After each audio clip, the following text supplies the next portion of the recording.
wabarakatuh. Ya, sebelum dimulai berdoa terlebih dahulu biar ilmunya berkah, biar kalian paham nanti setelah melihat video ini. Semoga kabarnya baik-baik semua dan tetap semangat, tetap jaga kesehatan ya. Oke, untuk hari ini pembelajarannya yaitu mengenai analisis BIP, yaitu mata pelajaran PKWU Produk Kreatif dan Kewirausahaan, pertemuan yang kelima oleh saya sendiri. Oke, yang pertama untuk konsep materi atau submateri analisis BIP atau break-even point, yaitu untuk hari ini kalian mempelajari yaitu yang pertama pengertian dan tujuan analisis BIP, yang kedua adalah asumsi dasar dan sasaran dalam analisis BIP, yang ketiga langkah-langkah dan manfaat analisis BIP, yang keempat adalah menghitung BIP, dan yang terakhir adalah batas dan kelemahan analisis BIP. Langsung saja untuk yang pertama yaitu pengertian BIP atau break-even point. Break-even point itu sendiri adalah titik di mana perusahaan belum memperoleh keuntungan tetapi juga tidak dalam kondisi rugi. Biasanya dikenal dengan kata titik impas. Artinya titik impas di sini perusahaan itu berada di pertengahan. Tadi kan saya sudah menyebutkan bahwa BIP itu adalah di mana tidak untung ataupun tidak rugi, seperti itu. Jadi kalau perusahaan itu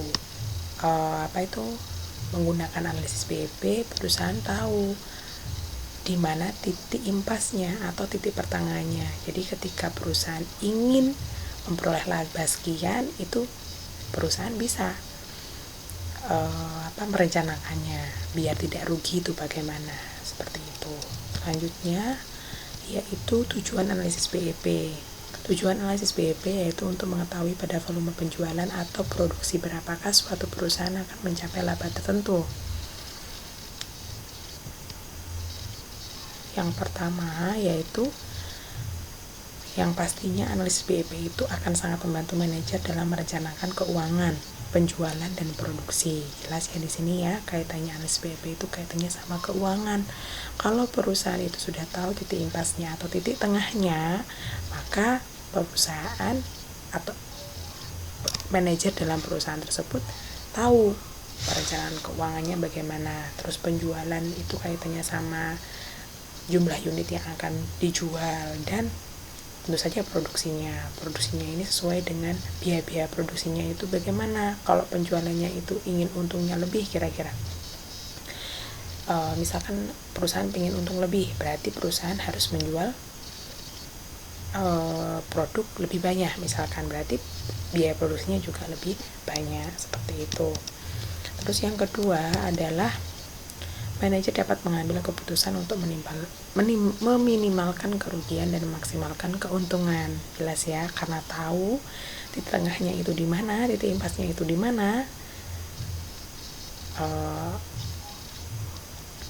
Jadi tahu biar tidak rugi dan bagaimana memaksimalkan keuntungan. Terus yang ketiga yaitu hal yang menjadi penentu titik impas yang tepat. Jadi kalau perusahaan pengen tahu titik impasnya itu ada di mana atau titik BIP-nya perusahaan itu ada di mana, perusahaan harus tahu tingkat laba yang ingin dicapai. Misalkan perusahaan ingin laba 2 juta. Nah, itu nanti 2 juta tingkat laba yang diinginkan 2 juta itu dalam satu kali penjualan ya, per bulannya ingin setiap kali penjualan ingin laba 2 juta. Lah itu nanti bisa mengetahui BIP-nya itu berapa yang tepat. Terus yang kedua yaitu kapasitas produksi yang tersedia atau mungkin dapat ditingkatkan. Berarti kalau kapasitas produksi itu kaitannya sama jumlah unit, Jadi kalau misalkan pengen tahu titik impas, itu harus diketahui juga jumlah unit.